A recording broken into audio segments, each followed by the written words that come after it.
Welcome back to Nepal online school. तपाईँ सम्पूर्णलाई नमस्कार। आजको क्लासमा हामी पढ्दैछौँ इन्फ्रारेड वेव्स। इन्फ्रारेड वेभ भन्नाले के भनिन्छ त तपाईहरुले के बुझ्नुहुन्छ? बट मैले सिधै इन्फ्रारेड वेव्सको बारेमा तपाईले पढाउँदैछु।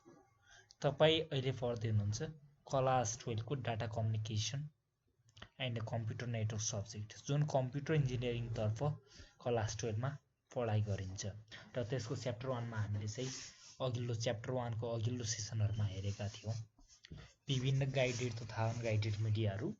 आज त्यसै क्रममा इन्फ्रारेड वेव्सको बारेमा हेर्दै छौं। इन्फ्रारेड वेव्स भनेको जनरली चाहिँ हामीले के बुझ्छौं त 300 GHz देखि 400 THz सम्म फ्रिक्वेन्सी भएको रेलाई बुझ्छौं। के बुझ्छौं त इन्फ्रारेड वेव्स भन्नाले हामीले जनरली 300 GHz देखि लिएर 400 THz सम्म, यहाँबाट लिएर म्याक्सिमम यतिसम्मको रेन्जको फ्रिक्वेन्सीहरु हुने वेव्सहरुलाई हामीले के भन्ने गर्छौं त इन्फ्रारेड वेव्स भन्ने गर्छौं। यिनीहरु यसको मतलब हो कि यिनीहरु एकदमै छोटो रेन्जको कम्युनिकेसनको लागि युज हुन्छ र यो इन्फ्रारेड वेव्सहरु धेरै हाई फ्रिक्वेन्सी हुन्छ। त्यसै कारण यिनीहरुले के गर्न सक्दैन त वाललाई पेनिट्रेट गर्न सक्दैन। सबैभन्दा बढी पेनिट्रेट वाल कसले गर्छ त हामीले पढेको रेडियो वेव्सहरुले गर्थ्यो, किनकि तिनीहरुको फ्रिक्वेन्सी चाहिँ एकदमै लो हुन्थ्यो। हामीले यो कुरा बुझ्नु पर्छ कि जहिले पनि वेभहरुको यदि फ्रिक्वेन्सी हाई छ भने तिनीहरुको वाल पेनिट्रेसन गर्ने क्षमता चाहिँ एकदमै लो हुन्छ र तिनीहरु चाहिँ छोटो दूरीमा युज हुन्छ। जसको फ्रिक्वेन्सी लो छ त्यो चाहिँ एकदमै टाढासम्म युज हुन्छ, लङमा युज गर्न सकिन्छ भने हाई फ्रिक्वेन्सी हुनेहरुलाई हामीले नजिकमा युज गर्छौं, किनकि हाई फ्रिक्वेन्सीले टाढासम्म कम्युनिकेसन गर्न सक्दैन। अनि यसको चाहिँ एउटा एडभान्टेजियस क्यारेक्टर के छ भनेपछि इन्फ्रारेड वेव्सहरुको यिनीहरुले एउटा सिस्टमबाट अर्को सिस्टमसम्म जुन एउटा इन्टरफेरेन्स हुन्छ, बीचमा चाहिँ एउटा कम्युनिकेसन हुने बेला नोइज अथवा एट्र्याक्सनहरु हुन्छ जसले गर्दाखेरि कम्युनिकेसनमा प्रभाव पर्छ अथवा ट्रान्समिसनमा प्रभाव पर्छ, त्यो बेला चाहिँ एकदमै लो हुन्छ र प्रिभेन्ट गर्छ, किनकि यिनीहरुको फ्रिक्वेन्सी हाई छ र वाल पेनिट्रेट गर्ने क्षमता छैन भनेपछि यिनीहरुले चाहिँ त्यस्तो क्यारेक्टरिस्टिक यिनीहरुको हुँदैन। हाई इन्टरफेस हुँदैन, यिनीहरुले इन्टरफेरेन्सबाट एकदमै रोक्छ। र छोटो रुमको communication system just like room हैन, तिनीहरु चाहिँ अर्को रुमले के गर्न सक्छ त एफेक्ट गर्न सक्दैन। एउटा रुमबाट अर्को रुम जाने एउटा कम्युनिकेसनको सिस्टम छ भने त्यो बेला चाहिँ इन्फ्रारेड वेभहरु हामीले युज गर्छौं र यिनीहरुले चाहिँ एउटा रुमको कम्युनिकेसन सिस्टमले अर्को रुमको कम्युनिकेसन सिस्टमलाई कुनै पनि प्रभाव पारेको हुँदैन।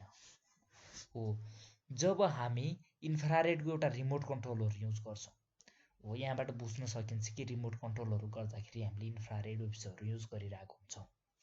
हो, जब चाहिँ हामी रिमोट कन्ट्रोल इन्फ्रारेडहरु युज गर्छौं, हामी चाहिँ नेभरको जुन रिमोटसँग के भइरहेको छ त कुनै इन्टरफेयर हुँदैन, किनकि सँगै दुईटा टिभी छ भने एउटा टिभीको रिमोटले हाम्रो टिभीलाई कुनै प्रभाव पार्छ त पार्दैन, मजाले कम्युनिकेसन भइरहन्छ। यसरी बुझ्न सक्छौं कि इन्फ्रारेड वेभहरुले चाहिँ इन्टरफेरेन्सलाई एकदमै प्रिभेन्ट गरिरहेको हुन्छ र हो यस्तै क्यारेक्टरिस्टिकहरुले गर्दाखेरि इन्फ्रारेड सिग्नलहरुलाई चाहिँ लङ रेन्जको कम्युनिकेसनको लागि एकदमै युजलेस बनाइरहेको हुन्छ। अब यदि यसले चाहिँ अरूसँग कम्युनिकेसन नै गर्दैन भने लङसम्म त हामीले कम्युनिकेसन अथवा ट्रान्समिसन गर्न चाहिँ एकदमै गाह्रो हुन्छ। त्यही भएर यिनीहरुले चाहिँ लामो रेन्जको कम्युनिकेसनहरुको लागि चाहिँ यसलाई कार्यविहीन बनाइरहेको छ इन्फ्रारेड वेभहरुले, यस्तै क्यारेक्टरिस्टिक भएको कारणले अर्कोलाई चाहिँ कुनै इन्टरफेरेन्स प्रिभेन्ट गर्ने भएको कारणले गर्दाखेरि। यसको मतलब रहेछ कि एउटा नेटवर्कमा चाहिँ इन्टरफेरेन्स नभए पनि चाहिँ गाह्रो हुँदो रहेछ भन्ने कुराहरु जस्तो हामीले यहाँनिर बुझ्न सक्छौं। र अर्को कुरा छ, हामीले कहिले पनि इन्फ्रारेड वेव्सहरुलाई एउटा बिल्डिङ अथवा एउटा बिल्डिङ भन्दा बाहिर एउटा रुम भन्दा बाहिर चाहिँ कहिले पनि काम गर्न सक्दैनौं, यसले चाहिँ बाहिर लिन सक्दैन। इन्फ्रारेड रेहरुलाई चाहिँ एउटा बिल्डिङ भन्दा बाहिर चाहिँ हामीले युज गर्न सक्दैनौं, किनकि इन्फ्रारेड वेव्सहरुलाई सनरेले चाहिँ सनरेमा चाहिँ इन्फ्रारेड वेव्स हुन्छ र तिनीहरू चाहिँ एउटा सेम किसिमको रे भयो भने चाहिँ यिनीहरूले के गर्छ त आपसमा चाहिँ इन्टरफेयर हुन्छ। त्यही भएर चाहिँ कम्युनिकेसनमा चाहिँ एउटा इन्टरफेरेन्स उत्पन्न हुन्छ, जो कारण चाहिँ हामीले बिल्डिङभन्दा बाहिर इन्फ्रारेड वेभ्सहरूलाई युज गर्न सक्दैनौँ।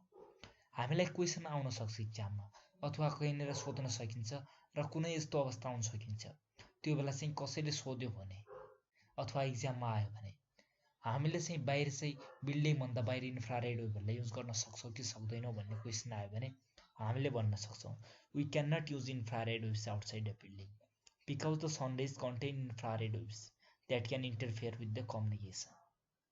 हो, कम्युनिकेसनसँग इन्टरफेयर गर्छ किनकि सेम किसिमको सनमा पनि इन्फ्रारेड वेभ हुन्छ र इन्फ्रारेड वेभ भएपछि आपसमा चाहिँ कम्युनिकेसनलाई चाहिँ इन्टरफेयर हुन्छ। सो कारण चाहिँ हामीले बिल्डिङभन्दा बाहिर यसलाई युज गर्दैनौँ भनेर हामीले चाहिँ अब भन्न सक्छौँ र भन्न सक्नु पनि पर्छ। अब अर्को कुरा छ, हामीले चाहिँ बुझ्यौँ इन्फ्रारेड वेभ्स भनेको के हो भन्ने त बुझ्यौँ। अब हामीले यो पनि बुझ्नु जरुरी छ कि यसको एप्लिकेसनहरू कहाँ कहाँ हुन्छ। जनरली हामीले बुझिहाल्यौँ इन्फ्रारेड वेभ्स चाहिँ एउटा बिल्डिङभित्र युज हुन्छ भनेर हामीले चाहिँ बुझ्यौँ हो भने पक्कै पनि अब तपाईँहरूले बुझिसक्नुभयो होला कि यी एप्लिकेसनहरू के छ त यसको कहाँ कहाँ युज हुन्छ भनेर चाहिँ हामीले अब जनरली सजिलै भन्न सक्छौँ। इन्फ्रारेड ब्यान्ड अलमोस्ट 400 टेराहर्ज, जुन इन्फ्रारेडको एउटा ब्यान्ड हुन्छ 400 टेराहर्जको, के को त 400 टेराहर्जको। यिनीहरूको चाहिँ एकदमै पोटेन्सियल एकदमै ठुलो डाटा ट्रान्समिसन गर्ने चाहिँ क्षमता हुन्छ। डाटा के हुन्छ त एउटा ब्यान्ड कि इन्फ्रारेडको एउटा ब्यान्ड यो 400 टेराहर्जको ब्यान्ड हुन्छ नि, त्योसँग यस्तो पोटेन्सियल हुन्छ, यस्तो क्षमता हुन्छ, यति राम्रो क्यापासिटी हुन्छ कि जसले चाहिँ धेरै हाई पोटेन्सियलको डाटा ट्रान्समिट चाहिँ सजिलै गर्न सक्छ। Such a wide bandwidth can be used to transmit digital data with a very high data rate हो।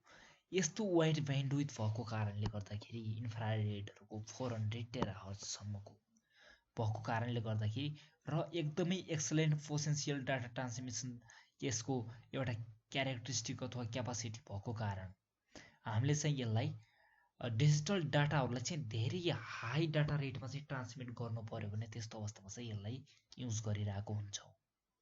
अर्को छ इन्फ्रारेड डाटा एसोसिएसन, IRDA भन्छ।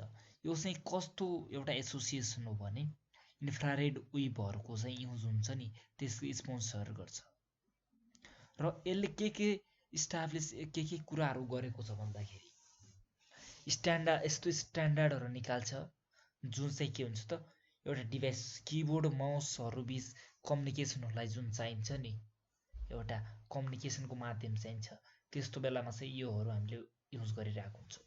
हामीले पढिरहेको के छौँ त अहिले अनगाइडेड मिडिया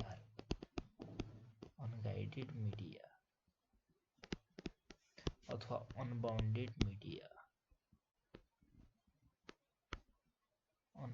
मिडियाहरू अथवा जसलाई हामीले अर्को भाषामा भन्न सक्छौँ सजिलै वायरलेस मिडियाहरूको बारेमा पढ्दैछौँ। यिनीहरूले हामीलाई के भन्छ त कम्युनिकेसन कसरी हुन्छ भन्ने कुरा भन्छ। त्यो चाहिँ के त वायरलेस बिना तारबे चाहिँ कसरी कम्युनिकेसन भइरहेको हुन्छ भन्ने बारेमा हामीले पढिरहेका छौँ। यसको हामीले 70-80% पढिसकेका छौँ र लास्टमा आज हामी आएका छौँ इन्फ्रारेड वेभ्सहरूको बारेमा। यदि तपाईँहरूले पढ्नु भएको छैन भने अघिल्लो भिडियो सेसनहरू हेर्न सक्नुहुन्छ जसमा मैले तपाईँले चाहिँ सबै कुराहरू भनेको छु र जुन हाम्रो माइक्रोवेभ थियो त्यसमा चाहिँ मैले वर्ल्डको टेलिफोन कम्युनिकेसनहरू कसरी हुन्छ त्यसको बारेमा पनि सबै भनिदिएको छु। हो, यो चाहिँ कस्तो वायरलेस, हामीले किबोर्ड माउस भनेपछि वाइड हो भन्ने यहाँनिर सम्झनु भएन किनकि हामी चाहिँ इन्फ्रारेड वेभ भन्ने बित्तिकै एउटा वेभहरू हो त्यो चाहिँ के हुन्छ त वायरलेस हुन्छ। हो, यस्तो वायरलेसहरू हो जसले चाहिँ किबोर्ड र माउसहरू वायरलेस छ त्यो बिचमा कम्युनिकेसन गर्न हामीले के युज गर्दो रहेछौँ त इन्फ्रारेड वेभ्सहरू हो। यसको चाहिँ एउटा स्ट्यान्डर्डहरू के इस्टाब्लिस गरिरहेको छ भने इन्फ्रारेड डाटा एसोसिएसन भन्ने एउटा एसोसिएसन छ IRDA भन्ने। यसले चाहिँ विभिन्न इन्फ्रारेड वेभ युज गर्ने स्ट्यान्डर्डहरू इस्टाब्लिस गरिरहेको छ, स्पोन्सर गरिरहेको छ। र वायरलेस प्रिन्टरहरू पिसीहरू युज गर्नु पर्यो भने पनि हामी इन्फ्रारेड वेभ्सहरूको युज गरिरहेको हुन्छौँ। अनि infrared signals can be used for short range communication in a closed area using line of sight propagation. हो, हामीले चाहिँ के पढेका थियौँ त माइक्रोमा एउटा लाइन अफ साइट प्रोपागेसनको बारेमा पढेका थियौँ। लाइन अफ साइट प्रोपागेसन भनेपछि पोइन्ट टु पोइन्ट हुन्छ जहिले पनि। फर इक्जाम्पल यो टावरबाट अथवा यो एन्टिनाबाट त्यो एन्टिनासम्म कम्युनिकेसन गर्नु पर्यो भने हामीले चाहिँ के गरिरहेको हुन्छ त साइड टु साइड हुन्छ। यो चाहिँ धेरै टाढासम्म खासै युज गरिरहेको हुन्न, किनकि साइड टु साइड धेरै टाढाको लागि एउटा युज गर्न गाह्रो पनि हुन्छ। बट कुनै अवस्थामा धेरै टाढाको लागि कम्युनिकेसन गर्न हामीले यसको युज पनि गरिरहेको हुन्छौँ। र एउटा चाहिँ साइड अफ साइड भनेको चाहिँ एउटा फेस टु फेस भने जस्तै यसले चाहिँ यसको फेस हेरेर यसले चाहिँ यो हेरेर कम्युनिकेसनहरू गरिरहेको हुन्छ। यो हाम्रो लाइन अफ साइट प्रोपागेसन हो। लाइन अफ साइट प्रोपागेसन गरेर चाहिँ यसले क्लोज्ड एरियामा चाहिँ कम्युनिकेसनको लागि युज पनि भइरहेको हुन्छ इन्फ्रारेड सिग्नलहरू। भनेपछि के हुने भयो त एउटा ठाउँबाट लगातार बिचमा चाहिँ कुनै रेजिस्टेन्स बिना चाहिँ सिधै कम्युनिकेट गर्नु पर्यो भने इन्फ्रारेड सिग्नलहरूको युज गरेर हामीले हाई पोटेन्सियलको डाटाहरू पनि ट्रान्समिट गरिरहेको हुन्छौँ। अब हामीले चाहिँ के हेर्यौँ त अहिले इन्फ्रारेड वेभ्सहरूको बारेमा हेर्यौँ, इन्फ्रारेड वेभ्सहरू हेर्यौँ। र ट्रान्समिसन मोड्सको पनि भिडियो तपाईँहरूले हेर्न सक्नुहुन्छ। नेपाल अनलाइन स्कुलमा आइसकेको छ। मैले तपाईँहरूको लागि अगाडि नै त्यो भिडियो एकदमै यो कुराहरू बुझ्न सजिलो होस् भनेर मैले चाहिँ केबलहरूसँगै त्यसको भिडियो पनि उपलब्ध गराएको थिएँ। र आजको सेसनमा चाहिँ हामीले के पढ्यौँ त इन्फ्रारेड वेभ्सको एप्लिकेसनहरू, यसको एप्लिकेसनहरू के छ, कता कता युज हुन्छ, अनि चाहिँ कसरी काम गर्छ यसले भन्ने कुराहरू हेर्यौँ। र इन्फ्रारेड वेभ्स भनेको के हो र यो कस्तो हुन्छ भन्ने कुरा पनि हेर्यौँ। यदि तपाईँले कुनै कन्फ्युजन छ भने कमेन्ट बक्समा राख्न सक्नुहुन्छ। र यो भिडियो कस्तो लाग्यो आइदर कमेन्ट र फिडब्याक फर्म चाहिँ फिलअप गरेर तपाईँले फिडब्याक दिन सक्नुहुन्छ। यसलाई चाहिँ तपाईँले एउटा भिडियोको रूपमा नलिएर क्लासको रूपमा लिनुहोला, जसले तपाईँले धेरै मद्दत गर्नेछ। साथै नेपाल अनलाइन स्कुलमा रहेको यस क्लासलाई चाहिँ तपाईँले सेयर गर्न नभुल्नुहोला, जसले गर्दाखेरि चाहिँ एभ्री नेपाली स्टुडेन्टहरूलाई हामीले फ्रीमा एजुकेसन दिन सकौँ। फर इक्जाम्पल तपाईँको गाउँठाउँमा पहिरो गयो अथवा बाटो ब्लक भयो, यदि बिदा पर्यो केही पर्यो, तपाईँ चाहिँ बिरामी भएर स्कुल जान सक्नु भएन भने या कलेज जान सक्नु भएन भने तपाईँले चाहिँ मजाले घरमै बसेर फ्रीमा नेपाल अनलाइन स्कुलमा चाहिँ एभ्री क्लासबाट नेपालीमा पढ्न सक्नुहुन्छ। जुन तपाईँको स्कुलमा इङ्ग्लिसमा पढाइन्छ तपाईँले नबुझ्ने कुराहरू हामीले चाहिँ ओल्डको प्रिमियम कोर्सहरू लिएर तपाईँलाई फ्रीमा पढाइरहेको छौँ। So please don't forget to share and don't think otherwise. I respect your feelings. Okay, bye for now. We'll talk or read about chapter 2 or unit 2 next class.